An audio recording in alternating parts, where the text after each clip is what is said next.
Thanks for being here. Subscribe to Cheating Stories Best, so you don't miss new stories. Hearing his wife laughing at him turned everything upside down for him. Today's story has a similar plot.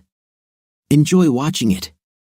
Lionel Hawkins felt the car he was in stop, but he had no idea where he was. Just a minute ago, he was working at home, and now he was pilled, tied up, gagged, blindfolded, and thrown into the trunk of what seemed to him like a quite expensive car. As he began to regain consciousness, he was shaking and suspected that he was being taken to some distant place. But where? And why? The thought that he might be killed twisted his stomach into knots. He heard the trunk lock click, and he was pulled out and thrown to the ground. He thought he would soon be shot in the head, but the expected shot never came. Instead, he heard the laughter of two men, but the real blow to his stomach was the laughter of a third person. It was a woman's laugh, but not just any woman. It was Cheryl, his wife, the woman he had loved for over 10 years. "Why don't we just end him right here?" he heard the voice of one of the men. "No, no," replied his wife. "Between the heat and the snakes, he will soon die. I don't want to leave anything that could lead the police to us. Besides," the other man added, "it would be years before anyone would find him here. By then, only bones will remain." They both laughed again. He heard his wife move and then smelled her perfume as she sat down next to him. "Sorry it ends like this, honey," she said sarcastically while the other two laughed. "But you knew it wouldn't last forever. Besides, Enrique and his people have better intim than you ever could." This caused even more laughter. "Believe it or not, it's nothing personal, it's just business." "Oh, who am I kidding?" "Of course it's personal," she chuckled, then stood up. "Untie his hands," she ordered the two men. "Are you sure?" asked the first man. "Yes," she replied. "Leave his feet tied and blindfolded." She sat down next to her husband again. "Now be a good boy and count to 100 after we leave, before you untie yourself and remove the blindfold. Understood?" Lionel nodded, unable to say anything due to the gag in his mouth. She stood up again. "Do it," she ordered. Lionel felt one of the men cut the zip ties that bound his hands behind his back. "You're lucky, cuckold," the man whispered. "If it were up to me, I'd shoot you in the damn brains and then feed you to the fish." When his hands were free, he rubbed his wrists. The man left him and got back into the car. Lionel heard his wife's voice for the last time. "Now be a good boy and do as I say," she said. "Otherwise, I'll have to unleash my dogs on you." I would say it was nice, but that would be a lie. "So do humanity a favor and die." "Okay, well done," she laughed and slammed the door. He cried when he heard the car drive away. He counted to 100 as she instructed and then removed the blindfold and gag. He squinted until he got used to the bright light and looked around at the harsh desert landscape. He realized that he would not last long in the open air. He untied his legs and took off his shirt and jacket, tying his shirt over his head to somehow protect himself from the unbearable heat. He could barely make out the tracks of the car that had brought him there and decided to follow them as far as he could. As he walked, he reflected on his life with Cheryl. They had met in law school, dated, fallen in love, and gotten married. Both worked for a large law firm, but he felt his talents were not being utilized there. After all, he didn't go to law school to become rich. He sincerely wanted to help people. So, 3 years after graduating, he started his own firm, devoting at least 10% of his time to providing free legal aid to those who needed it but couldn't afford it. Cheryl helped him whenever she could and seemed to support his work. At first, she admired his energy and willingness to go it alone, taking on big firms in the name of serving the public. But over time, something changed. It turned out that Cheryl was not so concerned about helping people unless she herself benefited from it. Her goal was simple: to become rich and powerful, and not necessarily in that order. While she only pretended to support his startup firm, she talked to influential people in other companies, hoping to get a position as a partner. She eventually landed a position with one of the largest firms in the region and was soon earning much more than he was. She was not ashamed of her new position in life. At her insistence, they separated their bank accounts, and she rarely contributed to paying the bills, even though she earned much more than he did. She bought herself a new BMW while he drove a 5-year-old Toyota, which he repaired himself. Worse, she rarely let him drive her car unless it was to take him to one of her social events, where she would introduce him before disappearing with new colleagues to do God knows what. Her new job also required frequent travel. She often visited New York, Washington, Boston, Miami, Seattle, as well as London and Paris. She even joined her partners on cruises to the Bahamas and the Mediterranean, telling him that married couples were not invited. She had been home less than ever over the past 2 years and had even missed their last 2 anniversaries. She always promised to make up for it, but she never did. Their 10th anniversary was approaching, but this year he decided to do nothing to see if she would notice. So far, she hadn't said a word. He was pretty sure she was cheating on him. Lately, all the signs were there, but he had no concrete evidence, at least nothing that could be presented in court. The worst part was that he couldn't afford to hire a private detective, especially since all his money was going toward maintaining his business and household. Several times, he smelled men's cologne or aftershave on her. He also felt something else on her more than once. Of course, their intimate life had hit rock bottom over the past 2 years. They used to make love several times a week, but now he was lucky if they were together once or twice a month. Even then, it seemed like she was just giving him a quick handout to hold him over until she decided to grace him with her presence again. Things had gotten worse in the last year and a half, but the last 6 months had been the worst. The firm she worked for assigned her to a client who required her to work exclusively with him. She was now traveling all over Latin America. Bogota, Lima, and Mexico City were just a few of her destinations. Along with all the other trips, her mother had immigrated to the States from Costa Rica, so Cheryl was fluent in both Spanish and English. This became an advantage in her new assignment. He knew nothing about this new client except that he was very rich, very influential, and very demanding. He was almost sure that she was having an affair with him on the side, but again, he had no concrete evidence. Not that it mattered much, he knew he would still be persecuted in court. So he waited, deciding that at some point, she would get out of control, and then he would make his move. He had already done everything possible to protect himself and his startup company from her, so all that remained was to wait for the right moment. But he never thought she would do something like this. He wondered what could be the reason and suddenly remembered the documents she wanted him to sign and notarize for her client. She said it was something to do with import and export, but he refused to do anything with the papers, not knowing her client and not knowing what he intended to do with them. Moreover, he wondered if it was legal. Why couldn't she have her company do it? All this seemed too suspicious to him. She even offered him a large sum of cash, real money, much more than would be required to trigger an investigation if he tried to deposit it all at once. She showed him the money that was hidden in a suitcase, and this aroused a lot of suspicion in him. Was she involved in something illegal? Maybe her client was trying to smuggle illegal substances or weapons. His first instinct was to contact the police, but he decided to wait until he knew more. In retrospect, he realized that he should have acted faster. Unfortunately, Cheryl wasn't particularly forthcoming, simply saying that if he couldn't get the simple form done, she'd find someone else who could. However, she said she would give him a chance to reconsider his position. He remembered telling her that he needed more information about her client and his intentions, but she had just snorted at that, saying that he should just trust her. Then there was the day he found a piece of paper stuck between the documents she wanted him to notarize. It had the number 350 written on it next to the initials ACT and a date, along with what looked like GPS coordinates in a man's handwriting.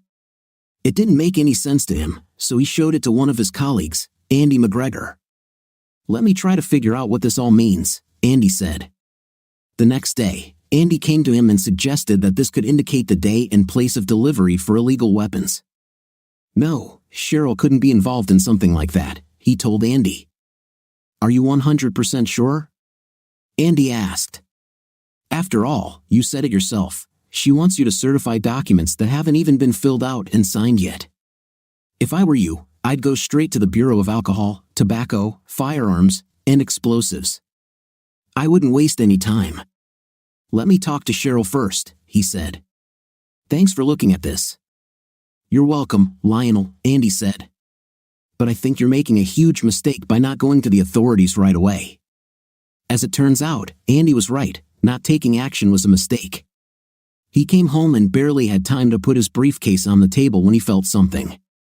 After a few seconds, everything went dark. Suddenly, he felt a sharp pain in his leg and screamed. Looking down, he saw a rattlesnake. He had been so absorbed in his thoughts that he didn't even hear the snake hiss. Damn, he thought, looking around. He found a large stone, picked it up, and killed the snake just as it was preparing for another strike. His leg hurt, and he made his way to the Joshua tree, hoping to find some shade. He knew that if he did not get treatment for the bite quickly, he could die.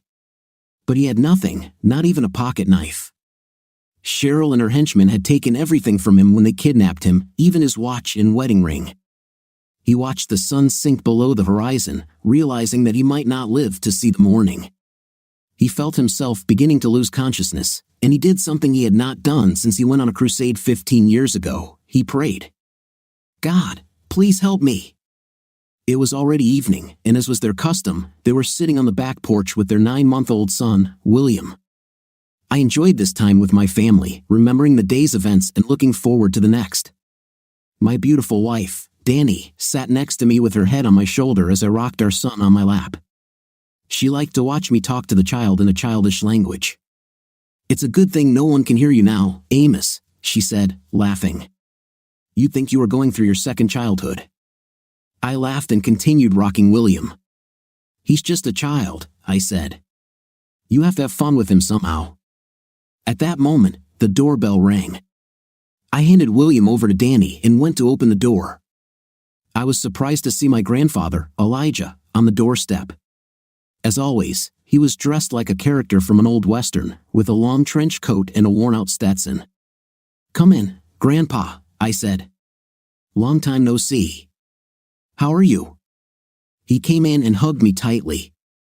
As beautiful as a dragonfly in summer, he said, smiling. Just stopping by to visit my grandchildren. They're all in the backyard enjoying the sunset, I said. Come in. Would you like a beer? Of course, he said.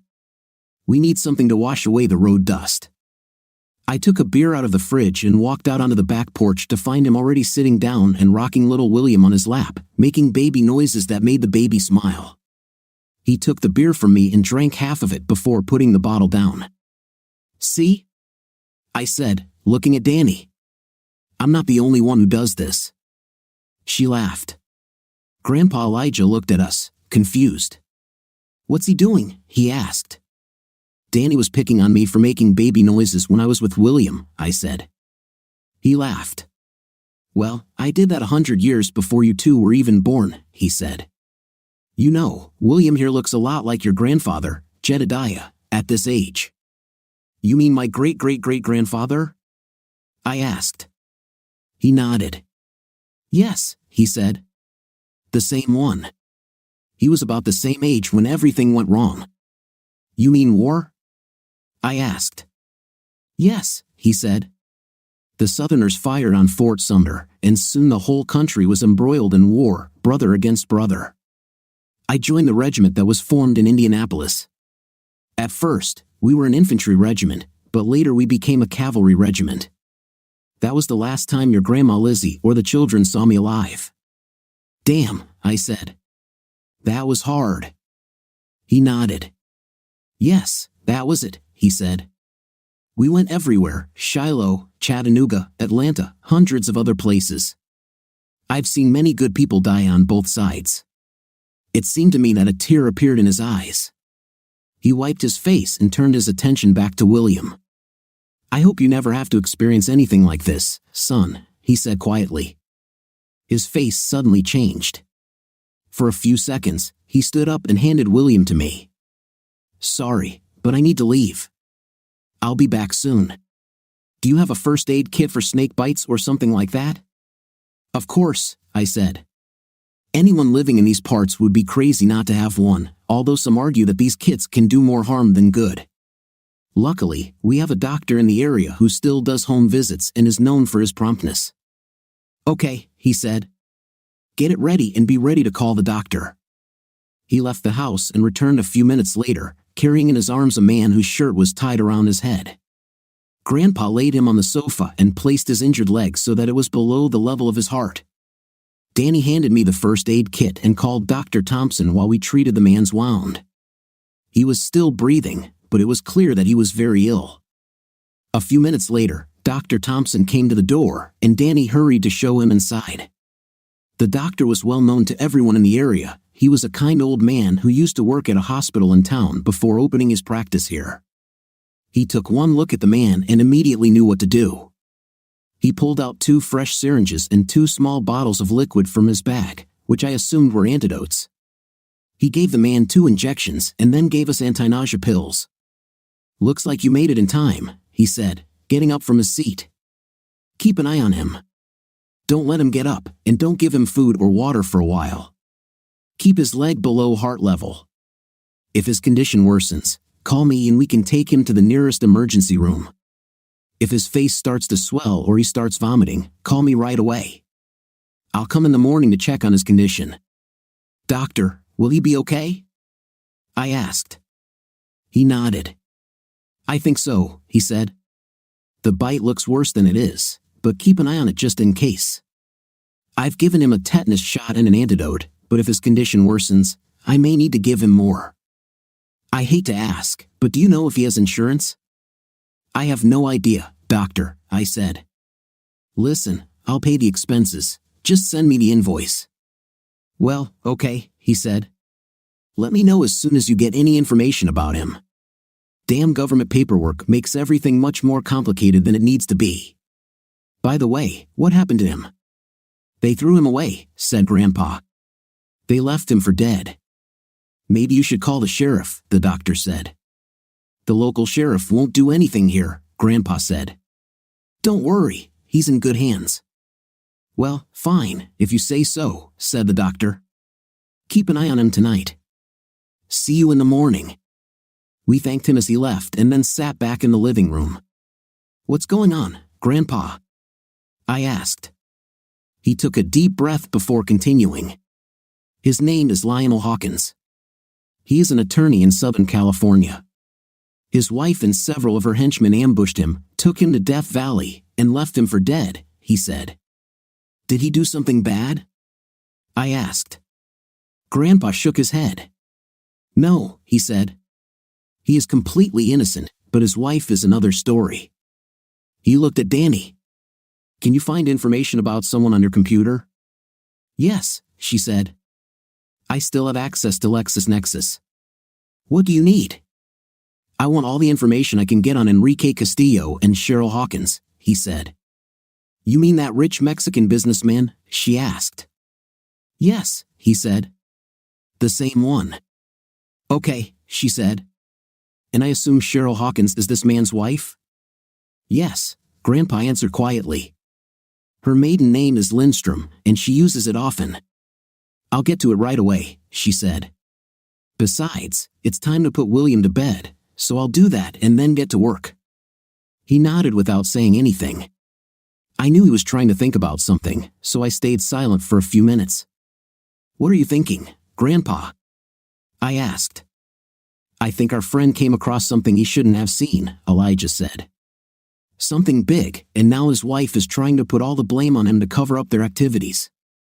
"What, prohibited substances? Weapons?" I asked. He shook his head. "I'm sure it has something to do with that, but there's more to it than that," Elijah said. "True. I still can't figure out what exactly. Do you think this is something similar to what Mike experienced?" I asked. He shook his head. "Not really," he said. "Lionel's wife wanted him to certify or sign some documents, but he refused. He told her that he did not know her client and did not understand his intentions. Then he accidentally bumped into something right before he was captured.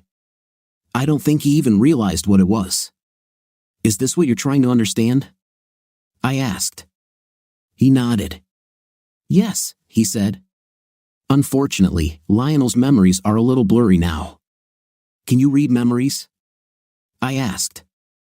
He smiled and nodded slightly. "A little bit," he said. "One of the benefits of the job, perhaps. When he wakes up, I can get a clearer picture." I thought you said you could read a person's face, I said.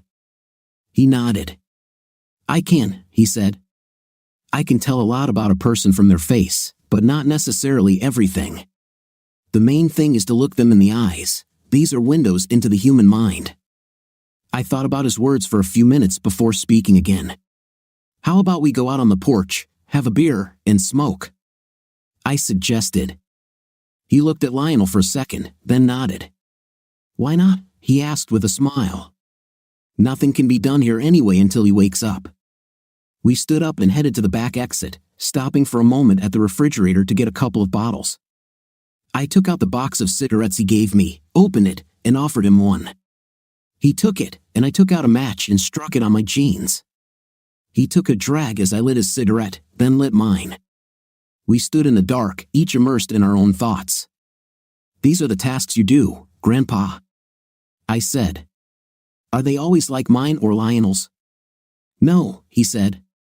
Most of them are pretty simple, about the same as yours. More often than not, those I help don't even know I was involved. I like it even better this way. But lately, they have become more and more complex, more and more intense. Sometimes it seems to me that people no longer understand the difference between good and evil. Even worse, many people don't seem to care. I see what you mean, I said. Well, Danny and I will do our best to help. I appreciate it, son, he said. It means a lot to me, especially since I don't understand all this new technology. In my day, everything was simpler. I shot the idiot, and that was the end of it. It's not so simple anymore, I said. Speaking of shooting, he began. Yes? I asked. Did you train with that rifle I gave you? He asked. I nodded.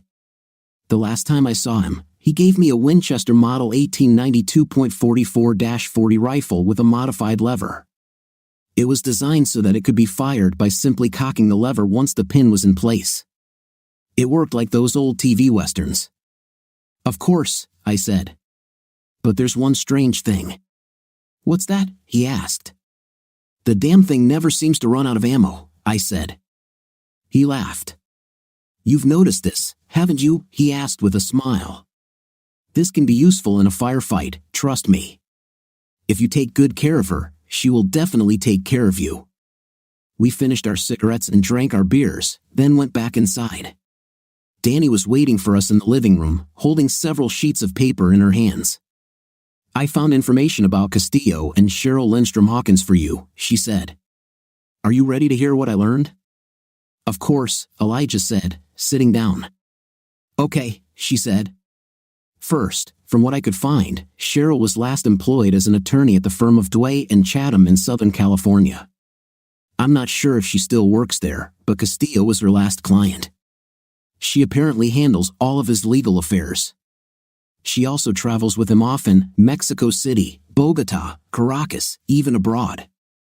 There are articles on the internet about Castillo, and in many of the photos of him, she looks more like his mistress than a highly paid lawyer. She stopped to hand us a printed photo. Cheryl was a very attractive woman with long dark hair and deep brown eyes.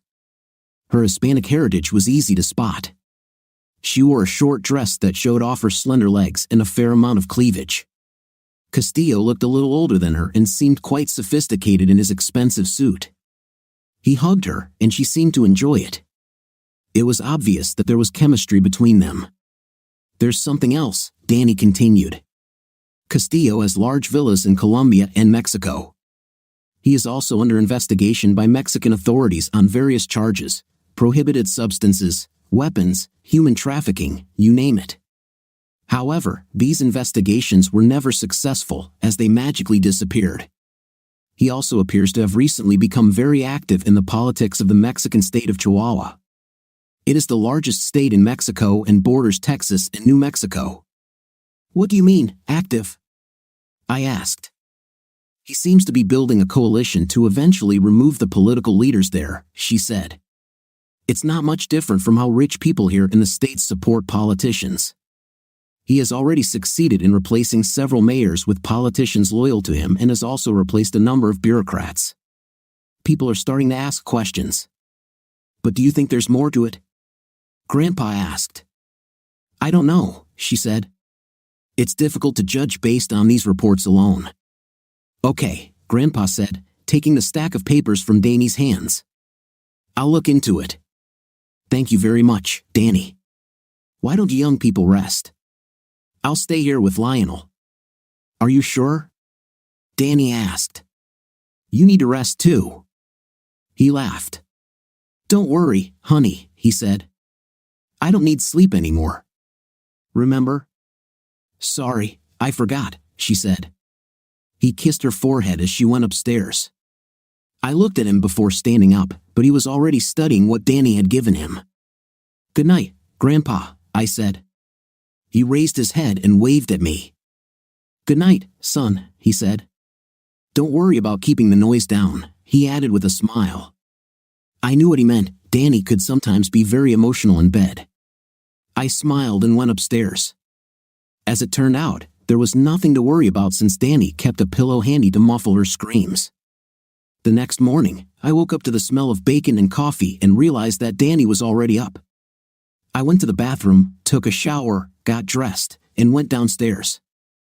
Well, you've finally woken up, sleepyhead, Grandpa said, laughing. Half the day has already passed. I smiled and went to the kitchen to grab a cup of coffee and kiss my wife good morning. I hugged her and rubbed my face against her neck. Damn, this smells good, I said. Thank you, honey, she replied. But you better let me go, otherwise, everything will burn. I kissed her, took the coffee, and went into the living room. William was sitting in his high chair, and Lionel was already conscious but still lying on the sofa. How are you feeling? I asked. He looked at me with bewilderment. My leg hurts like hell, and my back itches, he said. Where am I? Who are you? How did I end up here? Am I all ready? Ready? One question at a time, I said. For starters, no, you are not dead. My name is Amos Jones. The woman making breakfast is my wife, Danny, and this man. Judo peace, said Grandpa, holding out his hand. Lionel shook it and looked carefully at his grandfather. I remember seeing you, Lionel said. You were the one who picked me up in the desert. Grandpa nodded. How did you know where I was? I asked for help, said Lionel. Grandpa smiled. I have answered your call. Lionel remembered his prayer and looked at his grandfather, stunned. You, he began. Grandpa shook his head. No, he said. I'm not even close. So, where am I? Lionel asked. In Texas, I replied. Would you like to have some breakfast? He nodded. Yes, I'm starving, he said. Danny brought him a plate of bacon and eggs and placed it on the coffee table with a coaster. Thank you very much, he said. You're welcome, she replied. Bon appetit. He didn't need to be told twice. He grabbed a fork and ate the food greedily, as if he hadn't eaten for days. Danny brought food for the rest of us, and we ate in silence. She sat with William and fed him while she ate, and when she was done, she put him in the playpen. So, I said when I finished, what can you tell us? How did you end up in Death Valley? Where did I end up? He asked. I nodded. Yes, I said. What happened? The last thing I remember was putting my briefcase on the table at home to look through documents, he said. The next thing I remember is being tied up and thrown into the trunk of a car. The car stopped, and they threw me out. My wife has made it clear that she wants me dead. Oh God, Danny said. What documents were you going to look at? I asked. He shook his head. Just something that Cheryl, that's my wife, by the way, wanted me to certify for her client, he said. This is important, Danny said. What documents? She wanted me to pre-certify and sign documents for some import-export transaction for her client, he said. Wait, Danny said. She wanted you to sign and notarize something that hadn't even been signed or completely filled out yet? She asked, shocked. Basically, yes, he replied. Why? Asked Danny. He shrugged. I don't know, he said. Your wife is a lawyer, right? She asked. He nodded. Yes, he said. Then why couldn't she do it herself if it's so important? Danny asked. He shook his head again. I don't know, he replied. I asked her, but she just waved me off. I told her that I would not do anything until I met with her client and discussed it in person. I also told her that I refused to put my stamp on anything that was not completely filled out and verified. Look, I don't have much, but I have my integrity. I understand, Danny said. She looked at Grandpa and me before speaking again. I smell a huge rat here, she said. Nothing about this makes sense. She turned back to Lionel. Did she offer you money? Oh God, yes, he said. A whole suitcase full of $100 bills. I didn't count, but I knew it was over $10,000. You know what happens when you try to deposit that amount of cash all at once, right? Danny nodded. And I also know what happens if you try to bring it in piecemeal, she said. You didn't accept her, did you? Hell no, he said. I told her straight out that either I would meet with her client in person and get all the information, or there would be no deal. What is your relationship with your wife like now? Danny asked. He laughed out loud. What relationship? He asked. For the last 3 months, I've been lucky if I see her at least 5 days a month. The rest of the time she's at meetings in Mexico City, Acapulco, Bogota, wherever. Even when she's at home, she's either on her phone or on her computer. Do you think she's cheating on you? Asked Danny. I'm confident of it now, he said. I've suspected this for some time, but she was never home, and I couldn't afford to hire a private investigator to check on her. What made you so sure of this now? Asked Danny. Her last words to me, he said. She told me to do humanity a favor and die. One of her goons called me a cuckold, and she admitted to sleeping with other men. I may be a weakling, but I'm not a fool. Danny showed him one of the photos she had printed off the internet. Is this your wife? She asked. He looked at her and nodded. Yes, that's her, he said. Do you know the man she's with? Asked Danny. No, I personally don't know, he said. I'm guessing this is one of her wealthy clients, her only client as far as I can tell.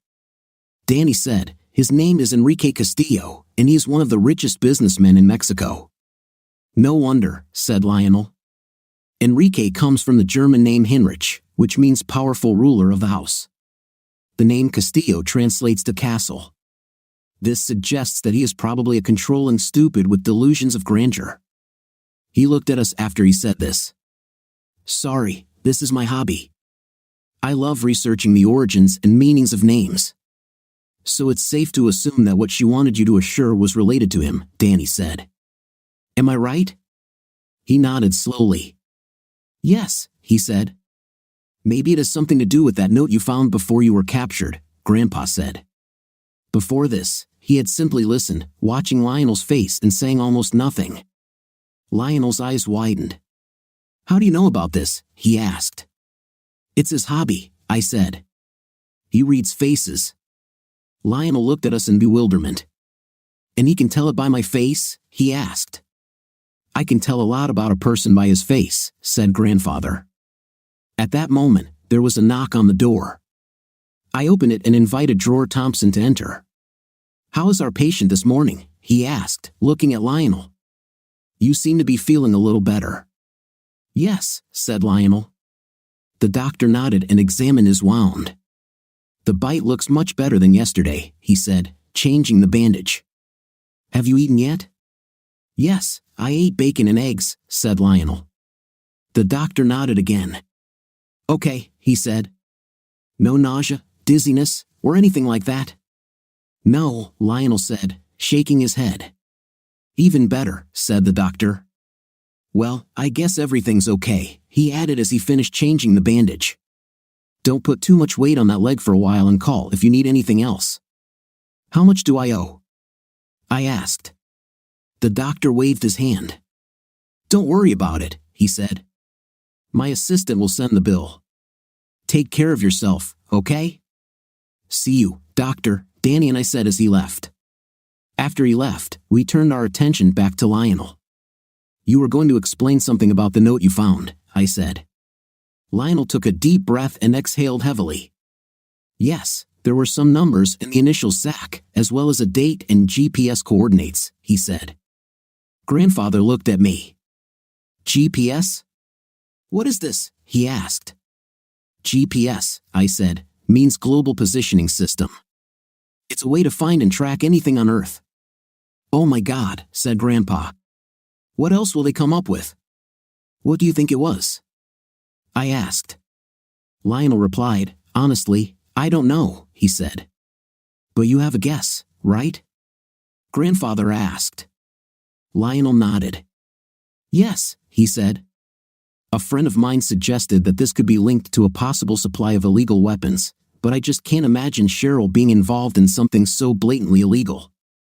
Have you ever imagined that your wife would cheat on you and try to get you involved in unethical, if not outright illegal, activities with your notary? Asked Danny. She didn't wait for an answer before she continued. I knew she was in lawyer mode and wouldn't stop until Lionel understood everything himself. Have you ever imagined that your wife would kidnap you, inject you with something, drag you out into the desert, and leave you there to die? She asked, her voice getting angrier. Did you ever imagine that she would literally tell you to do humanity a favor and die? Lionel shook his head, tears streaming down his cheeks. No, he said quietly. I thought she was cheating on me, but I never would have thought about everything else. So is it really too much of a stretch to think that she might be involved in something massively illegal, like the arms trade? Asked Danny. He shook his head again. No, if you put it in that context, not too much, he said. During this exchange, I noticed that my grandfather had closed his eyes, and it seemed that he was communicating with someone, but I did not know who. After Lionel finished, Grandpa opened his eyes and looked at me. Do me a favor, son, he said quietly. Turn on that TV of yours and put it on channel 970. I took the remote and did as he said. We didn't have a channel with that number on our service, so I wondered what we would see. I pressed the button to start recording on the DVR. An image appeared on the screen from the veranda of a luxury home with a bistro table and 2 chairs. Cheryl walked out onto the veranda wearing a short robe that was open in the front. She sat down and was soon joined by a dark-skinned man in a slightly longer robe. A servant brought a tray of cups, and they both took a cup. What are we watching now, Grandpa? I asked. He raised his hand. I'll tell you when it's over, he said. We watched as they took a sip from their cups before speaking. The man said something in rapid Spanish, and a translation appeared on the screen. I see you took care of your stupid hubby yesterday, the translation said. Yes, Cheryl replied in Spanish. I'm sure it was hard for you to get rid of him like that, he said. She shrugged. Not really, Enrique, she said. This has been building up for a long time. This would still have to be done sooner or later. It just saves me time and money on the divorce. Now all his property and business will be mine once he is declared dead. So you didn't love him? Enrique said. She shook her head. No, it's been a while, she said, which brought more tears from Lionel. At first, yes, but he simply did not have the same desire for wealth and power that you have, and damn it, I'm not going to drag someone down because they don't have the ambition to improve their life. And now, he asked. She smiled and took another sip. Now I have you, she said, and he smiled. And I have never been happier or more satisfied. Soon all of the Chihuahuas will be at your feet, he said, and she smiled. As soon as the weapons are delivered, my new army will be ready, and we will strike. You know, my people said they lost track of your husband a few hours after you threw him away. They're still looking but haven't found anything yet. She shrugged. Maybe he fell into a ravine or crawled somewhere and died, she said. Who cares? Besides, where could he go? He didn't even have a comb when I left him, and I didn't see any angels to take him away. Except he's gone now, it's just you and me. He smiled, nodding his head. Yes, it is, isn't it? He asked rhetorically. Suddenly, something distracted him, and he reached into his pocket. He took out his mobile phone and spoke into it. Are you sure about this? He asked. We couldn't hear what was said on the other side of the line. After a few seconds, he responded, Do it now, he ordered before ending the call. What was that? Enrique? Cheryl asked. He smiled and shook his head. A minor administrative detail, he said. You have nothing to worry about. So where are we? You were going to tell me about our future again, she said. Oh yes, he said. First we will take a Chihuahua, then all of Mexico. After this, we will unite all our people under one banner. Then we will move north and join our oppressed brothers and sisters and take back what the gringos stole from us so long ago. This will be a great war, and I will become the Napoleon of the Western Hemisphere. Does this excite you? He asked. Yes, very much, she replied. And I will become your Empress Josephine and be by your side when the corrupt President of the United States is forced to capitulate to you, my king. Am I your king? He asked with a grin. Of course, Enrique, she replied. Always and forever. I want to be your queen and give you heirs. I certainly hope so, he said. You know how I deal with those who betray me.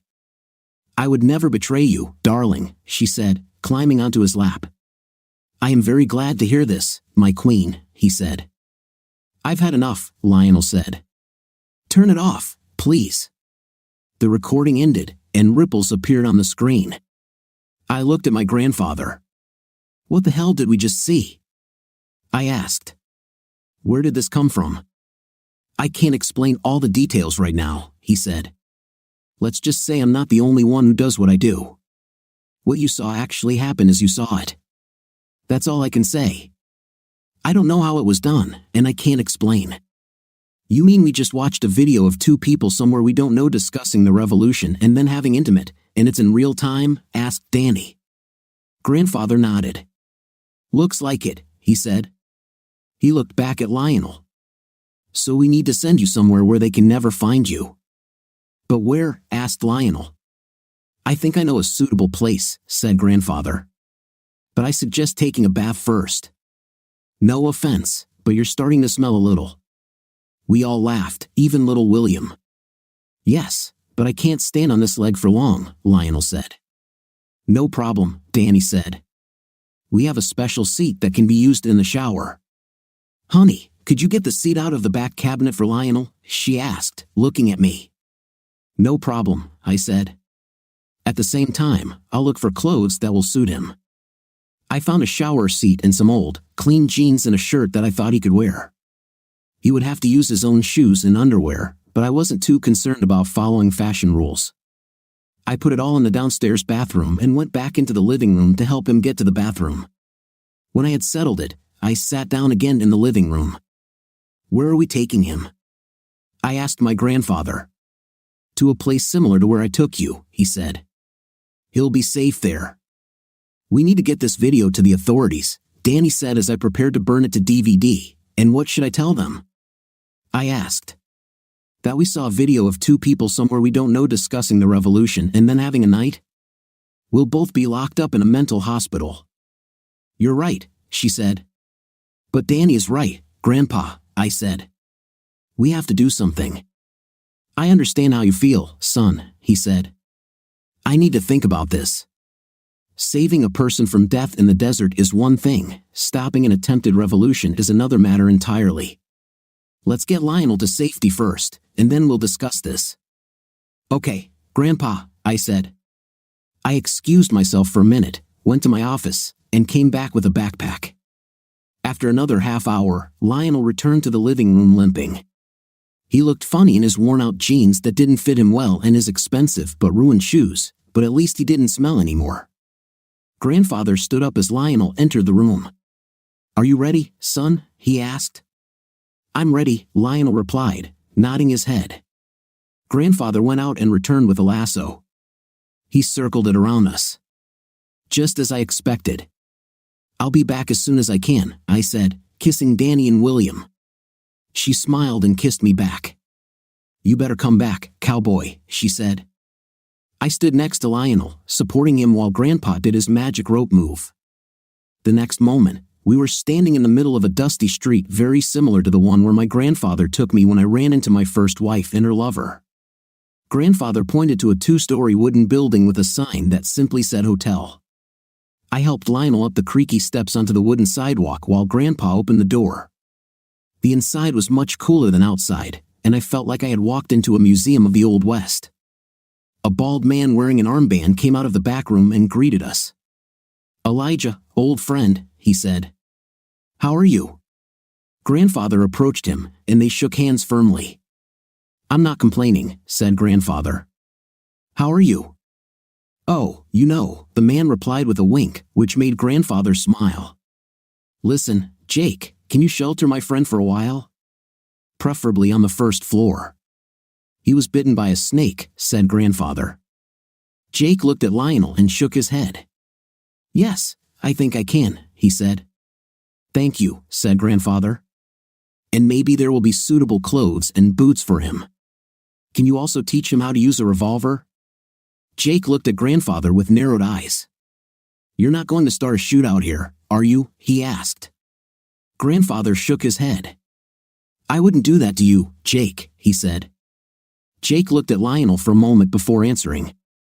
"Well, if you can just keep him from scratching like a cow against the fence, I guess you can," he said. We looked and saw Lionel trying to scratch his back on the door frame. "What the hell is wrong with you, kid?" Grandfather asked. "Sorry, my back itches like crazy," he said. "I can't stop." "Pick up your shirt," I said, walking up behind Lionel. Lionel obeyed, and I saw a large red spot on his lower back. Taking a closer look, I noticed a small formation in the center of the spot, similar to a hair. Grandfather looked at it with me. "What is this?" "A bite?" he asked. "I've never seen a bite like that," I replied. I looked closer and noticed something under Lionel's skin. "I don't think it's a bite," I said. "Looks like they implanted some kind of tracking chip in him." "What?" Grandfather exclaimed. "Yes," I confirmed. "Remember what that man said in the video? They lost track of him a few hours after he was abandoned." "That's right," Grandfather agreed. "I thought they had people watching him in the desert." I shook my head. "Hardly," I said. "I need a blade and alcohol. We need to get this out. Looks like an infection is starting." Grandpa pulled a knife from his belt and handed it to me, then turned to Jake. "Do you have any alcohol, Jake?" he asked. The other man looked under the counter and pulled out a glass bottle. He gave it to Grandfather. "Here you go," he said. "You might need this too," he added, handing Grandfather a small wooden stick. "Thank you," said Grandfather. He handed me the alcohol and looked at Lionel. "It's probably going to hurt like hell," he said. "Use this, it will help, trust me." Lionel looked at the wand for a moment, then opened his mouth. Grandfather put the stick in his mouth, and he clenched it between his teeth. Using a knife, I took out the chip. After that, I examined the wound and saw that almost all the redness had disappeared. I poured in a little more alcohol, hoping it would help. I decided that he would be fine for a while, and if he got worse, I would ask Dr. Thompson to see him when we got back. I pulled his shirt down and stood up. "How are you feeling, Lionel?" I asked. He shook his head. "Much better," he said. "Thank you." We looked at the small device in my handkerchief. It was about twice the size of a grain of rice, black in color with tiny wires sticking out from both sides. "Is this a tracking device?" Grandfather asked. I nodded my head. "I think so," I said. "They most likely injected it into him after pilling him with something." I threw it on the floor and crushed it with my boot. Grandpa looked at Jake. "Where's his room?" he asked. Jake pointed down the hall. "Right there," he said. "The toilet is outside. He'll have to empty the potty himself." "Toilet?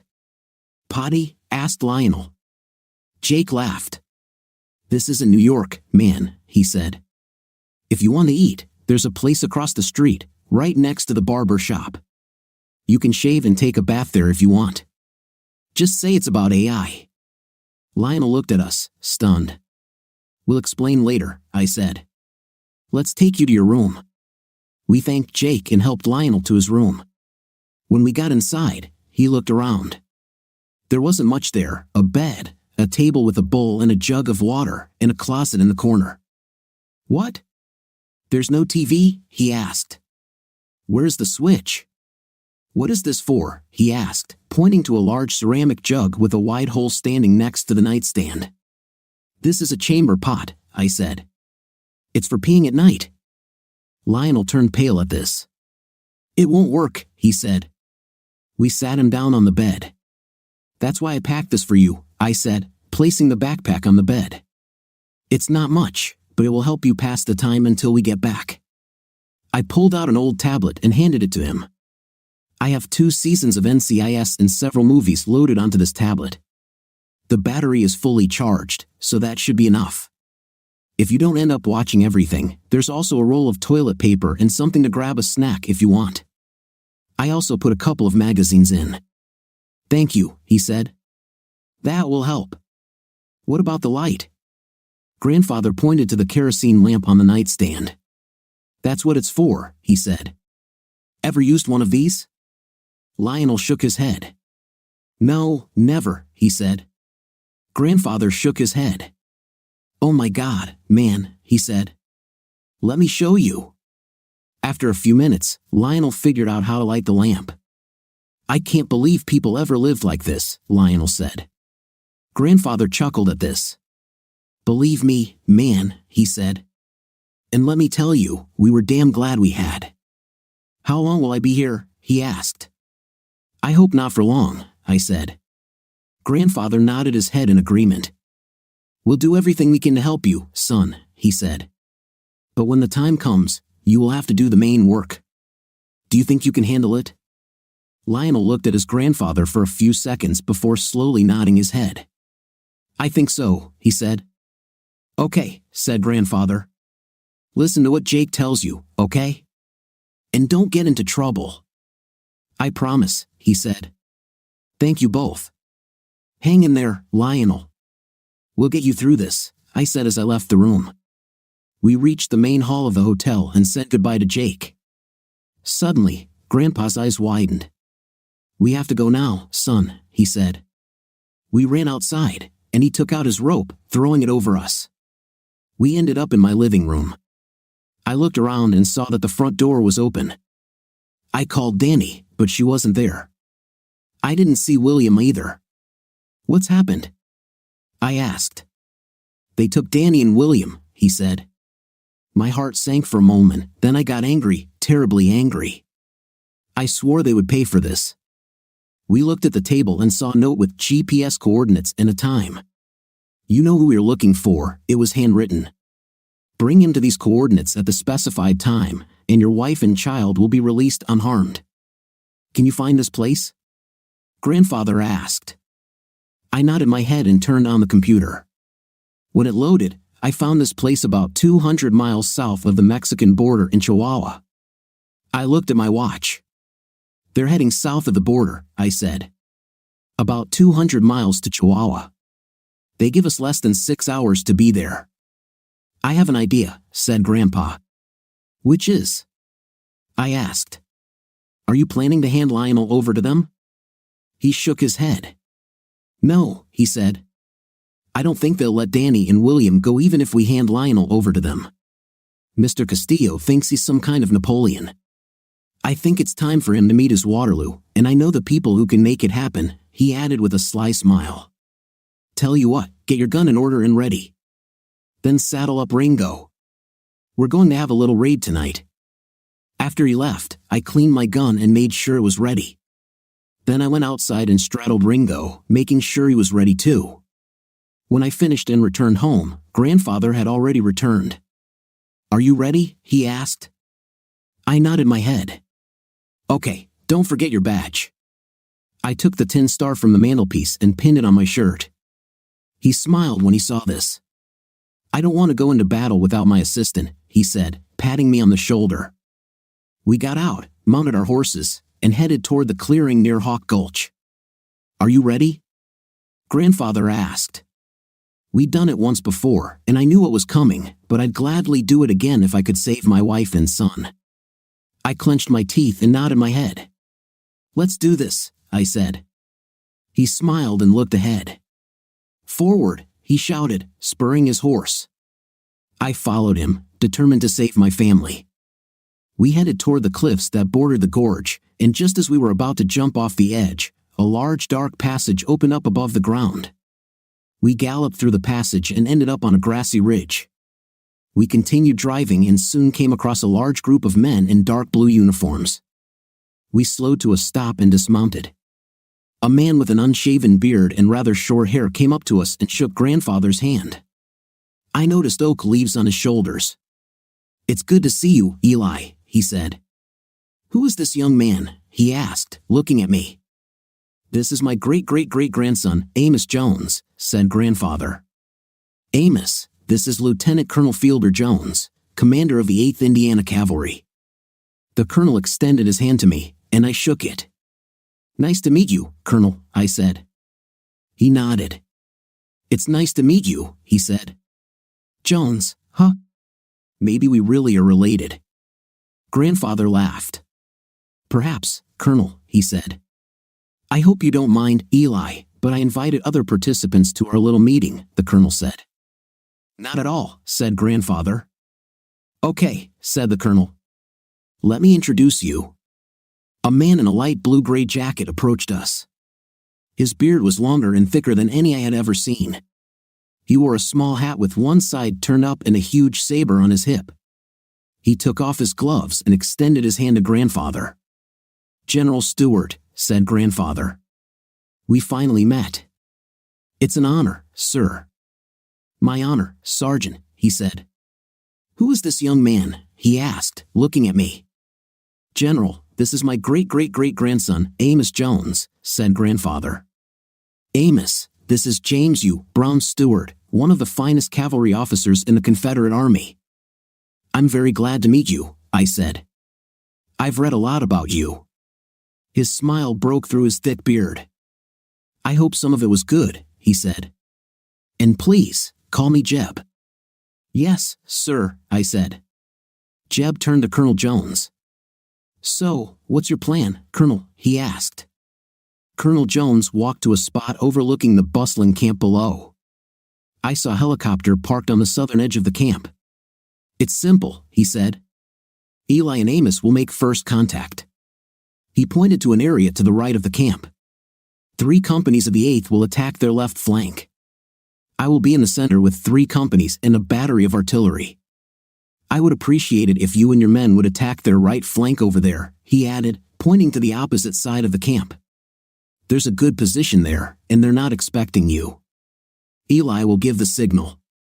Once he does, I'll order the artillery to make a few strikes to disorient them, then we'll attack. Jeb nodded, scanning the area. "What about the southern approach?" Jeb asked.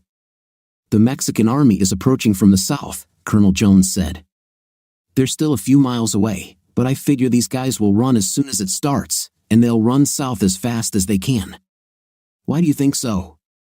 Colonel Jeb asked. "First of all, they are not Mexican regulars," he said. "Most of these guys look like new recruits, perhaps pulled straight from the streets or straight from prison.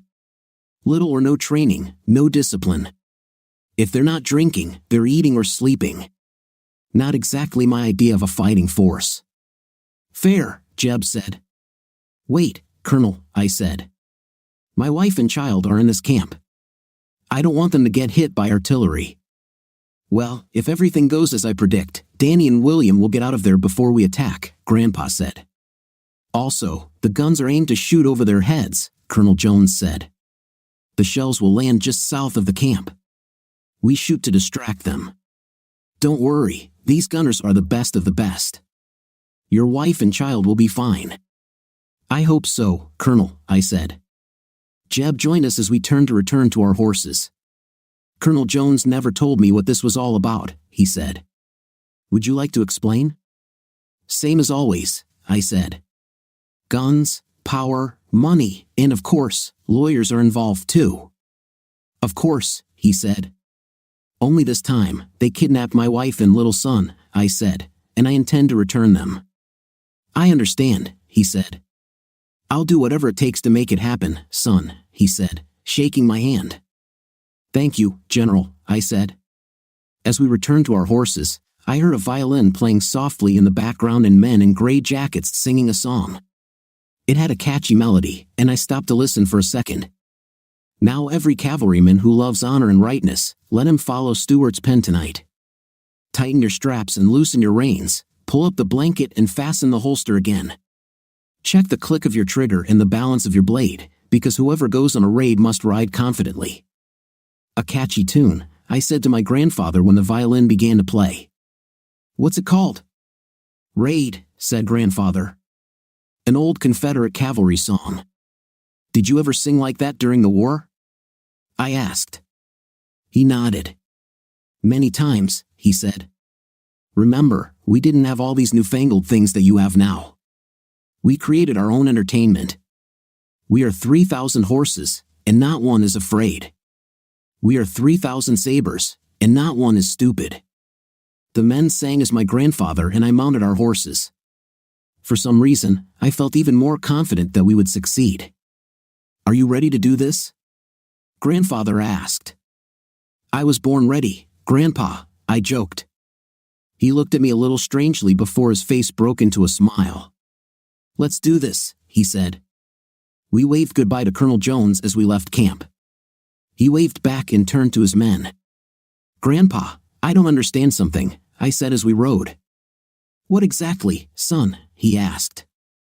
Aren't you and General Stuart enemies during the war? I asked. He nodded. Yes, we fought on opposite sides during the war, he said, but I always respected him. You know, he had a distinguished military career even before the war began. Besides, we stopped being enemies a long time ago.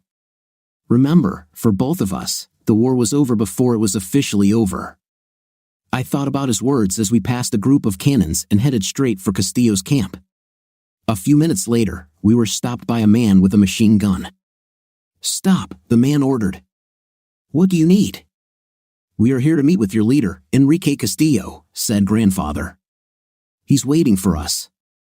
Holding his weapon pointed in our direction, he shouted to someone behind him. What is he saying? Grandfather, I asked. He called someone to bring Castillo, grandfather said. The man turned to us again and nervously continued to hold his weapon at us until another man in a shiny uniform with large round epaulets and medals on his chest approached us. Are you Castillo? Grandfather asked. Yes, I am Enrique Castillo, General of the Army of New Chihuahua and future Emperor of Latin America, the man said in English. Who are you and what do you need?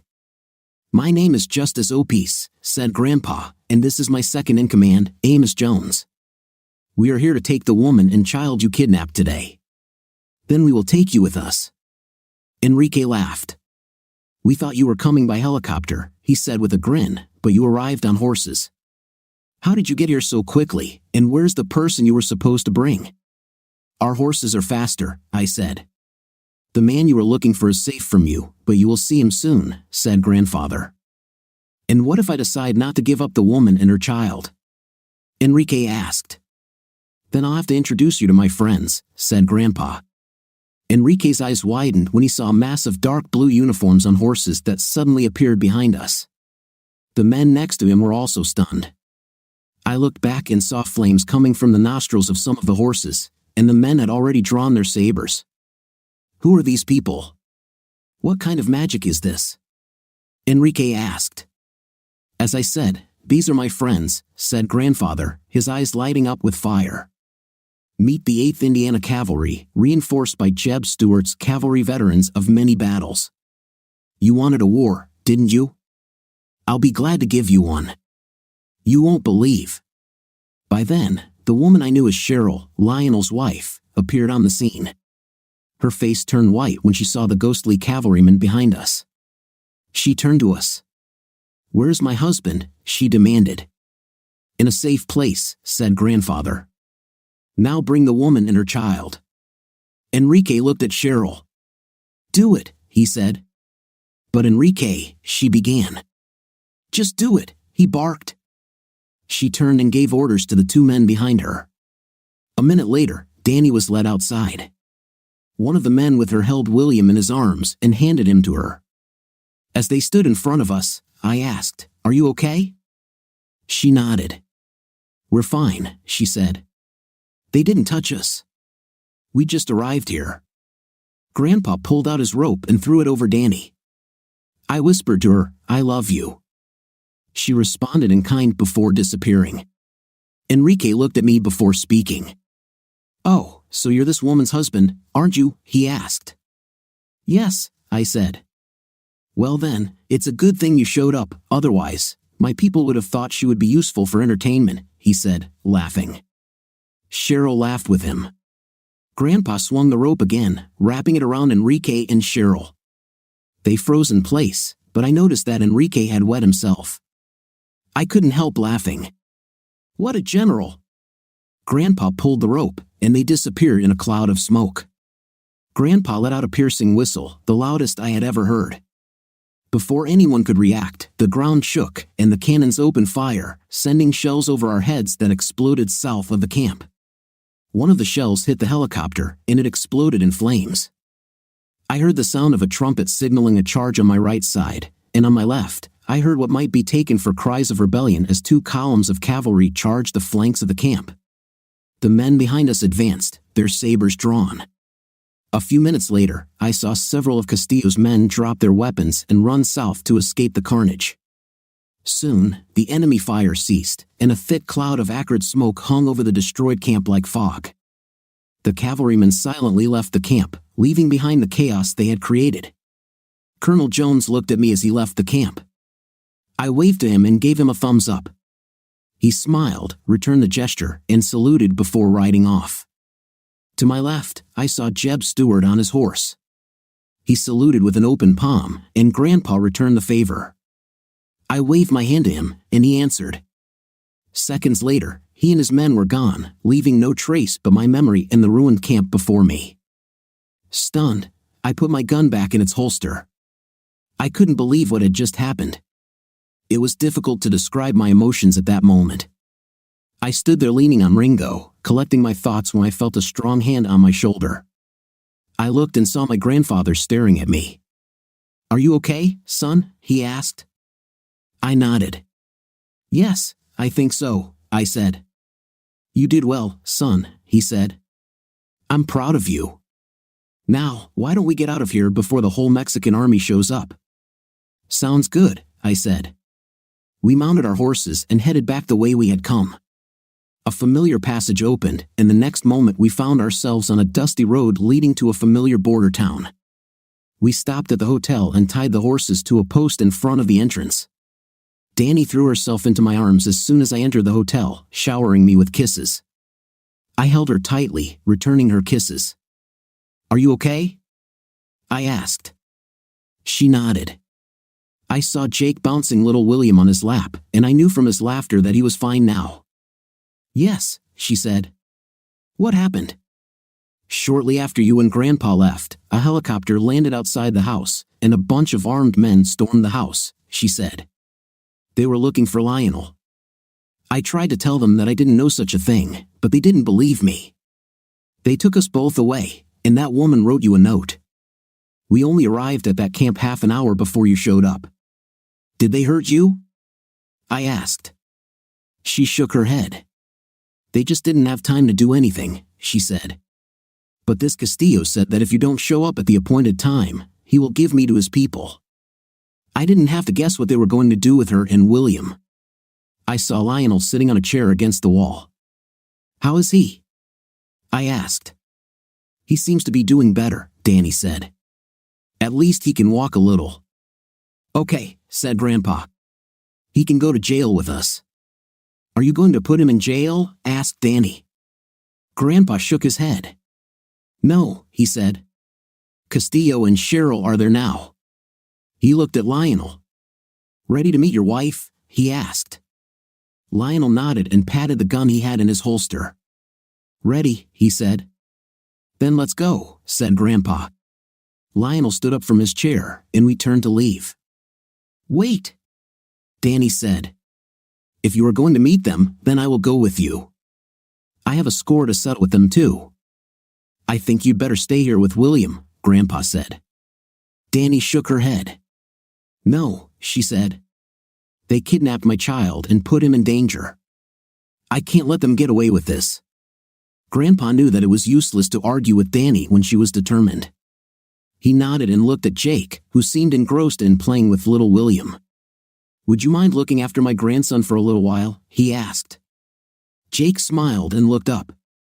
"My pleasure, Eli," he said. "I haven't held a baby in my arms for a long time." "He looks a lot like Jed, doesn't he?" "Yes, it looks like it," said Grandpa. "Okay, let's go," he added, turning around. On the way, I stopped and grabbed my gun from its holster. We headed to the prison and saw Enrique and Cheryl sitting in a cell. Grandpa looked at the sheriff and motioned for him to open the cell door. "Are you sure about this?" Eli asked the sheriff. "I'm sure," Grandpa said as the sheriff opened the cell door. "Do I need to stay?" asked the sheriff. "Then I'll figure it out myself," said Grandpa. "My deputy will cover for me. Why don't you go get some food?" The sheriff nodded. "I won't refuse," he said as he left. "Okay, you too," Grandpa said. He added, gesturing for them to exit. They looked at each other for a moment, then slowly stood up. "Cheryl, I made it clear to them not to contact us." Grandpa laughed, looking at us. "You must understand that it is dangerous to come between a mother and her child," he told her. He turned to Castillo. "Well, General," he said sarcastically, "you have to understand that your nice little war is over." He turned to Lionel. "Do you have anything to discuss with your wife?" he asked. Lionel pulled up a chair and looked at his wife. "Give me one good reason why I shouldn't kill you right now," he asked. She looked at him in shock. "Because I love you," she said quietly. He laughed, and Castillo looked at her in surprise. "That's right," said Lionel. "That's why you left me to die in the desert, right? That's why you tried to set me up and had an affair with that imposter dictator, isn't it? I'm glad you love me, though. I wouldn't want to know what you would have done with me if I didn't love you, you lying." Castillo making sound through the pain. "You told me you didn't love him anymore and wanted to be my queen. You swore loyalty to me. I told you what I would do if you betrayed me." He rushed at her. We were all surprised when we heard the shot. He fell to the floor, dead, and then he disappeared. We looked at Lionel, who was holding a gun. "Where did he go?" Cheryl asked. "To your eternal refuge," said Grandpa. Cheryl looked at Lionel, who was still holding the gun. "You killed him," she gasped. "Maybe you'd rather I let him strangle you," Lionel said. "So tell me, why did you do this? Why did you cheat on me with him? Why did you plan to kill me?" "Because," she said, "he was rich and powerful. He was ambitious. He was a megalomaniac liar, just like you." Lionel said, "So what are you going to do? Kill me too?" she asked. "It's tempting," Lionel said, "but I have an idea." While Jake was showing me how to use it, he looked at his grandfather. "Tell me, is it possible to escape from here?" Grandpa shook his head. "Normally, no," he said. "Why do you ask?" "Do you know the myth of Prometheus?" asked Lionel. "I remember this old story from Greek mythology," said Grandpa. Cheryl looked at Lionel, confused. "Let me explain," he began. "Prometheus gave people fire and taught them blacksmithing. For this, Zeus chained him to a rock and sent an eagle every day to peck his liver. Every night, the liver grew back, and the eagle came again the next day. This continued for many years until Hercules killed the eagle with his arrow. And what does this mean for me?" Cheryl asked. "You left me to die in the desert with nothing," Lionel said. "You told me to do humanity a favor and die." Her eyes widened in horror as Lionel turned to his grandfather. "Do you think something like this could be arranged for her?" His grandfather narrowed his eyes as he considered the proposal. "You can't do this to me." Cheryl pleaded. "Please, Lionel, divorce me if you want, but don't leave me." "Shut up," Lionel responded. "You know as well as I do that the courts will side with you in any divorce. That's why I will not divorce you. I will wait as long as it takes for you to be declared dead." She recoiled when she heard this. "I'll run away from here," she said. "I will find you, you know I will, and I will make you pay for it." No, you won't find it, said Grandpa. He looked at Lionel. I see what you're getting at. It's unusual, but not completely out of the question. Are you absolutely sure of your decision? Lionel looked him in the eyes and replied, I'm absolutely sure. I want her to feel the pain she caused me. Grandpa nodded. Okay.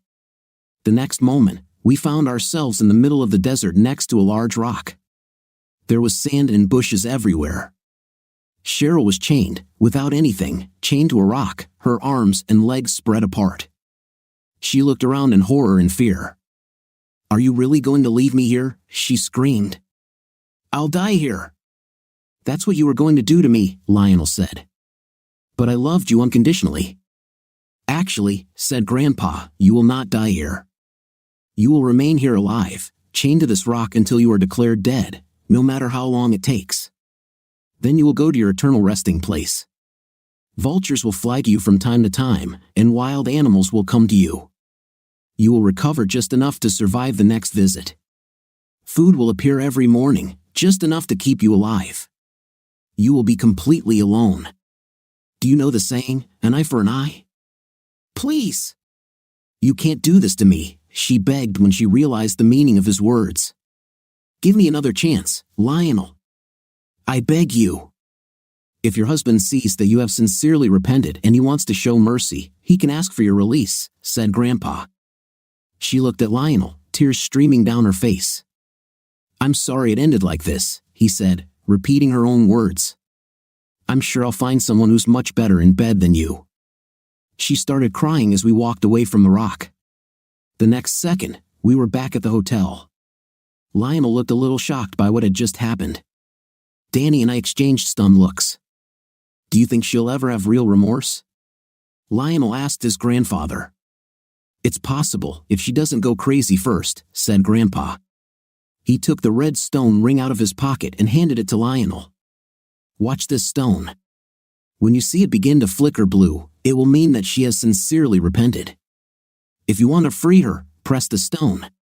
Lionel looked at the ring for a moment before placing it on his finger. I'll keep an eye on her every day, he said. Did I do the right thing? Sometimes people have to hit rock bottom before they change, Grandpa said. Have you ever heard the story of Jonah? Yes, said Lionel. Didn't he get swallowed by a whale or something? Something like that, said Grandpa. He refused to do what God wanted him to do and even ran in the opposite direction. So God sent a huge fish to swallow him. He sat in the belly of this fish for 3 days and 3 nights, praying until he repented. The fish spat him out onto dry land, and Jonah finally did what he had to do. You know, he must have looked terrible and smelled even worse by then. Maybe your wife needs a similar lesson too. The real question is whether you can. Will you ever let go of your hatred and forgive her? Lionel shook his head. I don't know, he said quietly. After all, she tried to kill me. Yes, I tried, said Grandpa. Okay, he said after a few seconds. It's time to go home. We packed our things and headed to the ranch. I gave Lionel my address and cell phone number in case he wanted to talk to me, and Grandpa drove him home. Danny fed William and put him to bed. Tired, I took a beer and went out into the backyard to smoke. After a while, Danny joined me.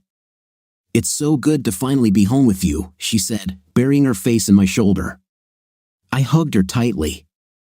Yes, it is, I said. I'm just grateful that you and William are okay.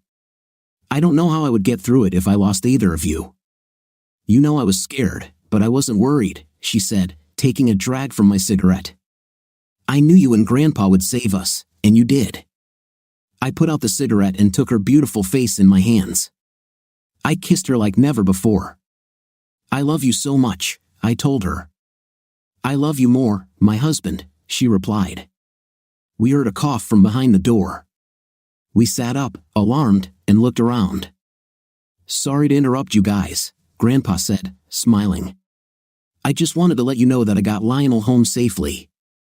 It's no big deal, Danny said. How is he, by the way? I think he'll be okay in time, Grandpa said. He's been through a lot. We had a good talk about everything. We'll see how it goes. Do you think you will ever forgive his wife? I asked. I don't know, said Grandpa. He's very angry right now, and he has a right to be. I told him to stay in touch with you, and he said he would. Look, I know you need some time alone, so I'll go. Danny jumped up and rushed toward him before he could leave, hugging him. What is this for? He asked. I just wanted to thank you and tell you I love you, she said, kissing his cheek. He smiled, looking at her. I love you too, Danny, he said, hugging her back. Now take care of my grandchildren, both of them, do you hear? I will, Grandpa, I promise.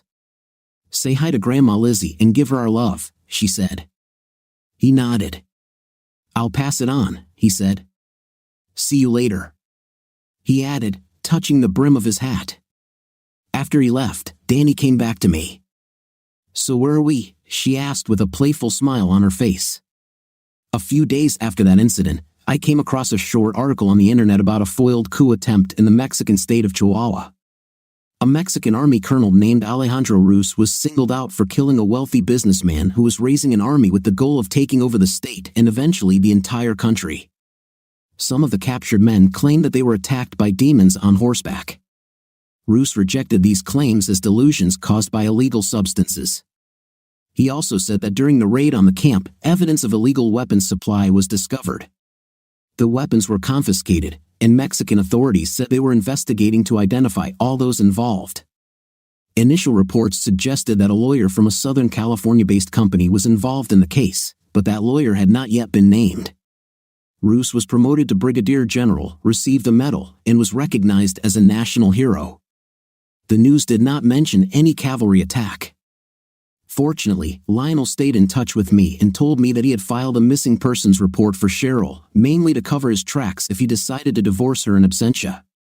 He also started seeing a psychologist. About a year later, he called to say that the stone in the ring he was wearing had started flashing blue. By then, we had a daughter, Elizabeth. Lionel said he followed his grandfather's instructions and pressed the stone.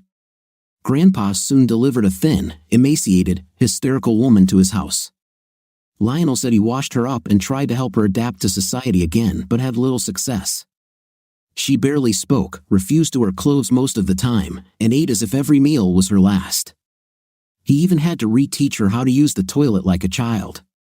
Moreover, it took her several weeks before she could walk more than a few steps. He allowed her to stay out of pity, not wanting to throw her out into society until he was sure she could survive on her own. I heard from him several times over the next months, and one day he called to say that she was no longer there. She left home, I asked. No, Lionel said, crying. She died. I thought she was starting to get better. I came home from the office and found her in bed. She had taken sleeping pills. I'm sorry to hear that, I said. It's normal, he said.